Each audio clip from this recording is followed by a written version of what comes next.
नागपूरसह संपूर्ण विदर्भाला अजूनही चांगल्या पावसाची प्रतीक्षा असल्याचं चित्र पाहायला मिळते।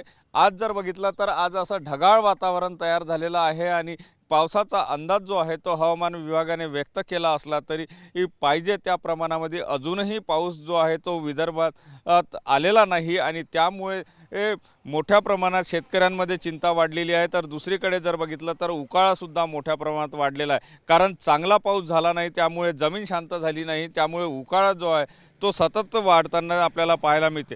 तापमान जरी 40 अंश सेल्सिअसच्या खाली आलं आहे, काही ठिकाणी 35 ते 36 अंश सेल्सिअसपर्यंत जरी आलेलं असलं तरी ढगाळ वातावरण सर्वत्र पाहायला मिळते। मात्र जो पाऊस व्हायला पाहिजे, कारण जूनचा महिना जो आहे तो जूनचा महिना आता उलटायला लागलेला आहे। मात्र जूनच्या महिन्यात जेवढ्या प्रमाणात पाऊस यायला पाहिजे तो पाऊस अजूनही पडताना आपल्याला पाहायला मिळत नाही आणि ते तूट जी आहे ती कुठेतरी निर्माण होताना दिसते आहे। त्यामुळे विदर्भवासियांना आणि शेतकऱ्यांना या चिंतेतून मुक्त करण्यासाठी, उकाळ्यापासून मुक्त करण्यासाठी चांगल्या पावसाची अपेक्षा जी आहे ते अजूनही विदर्भवासियांना असल्याचं पाहायला मिळते। कॅमेरामन साईसह सुनील ढगे, TV9 मराठी, नागपूर।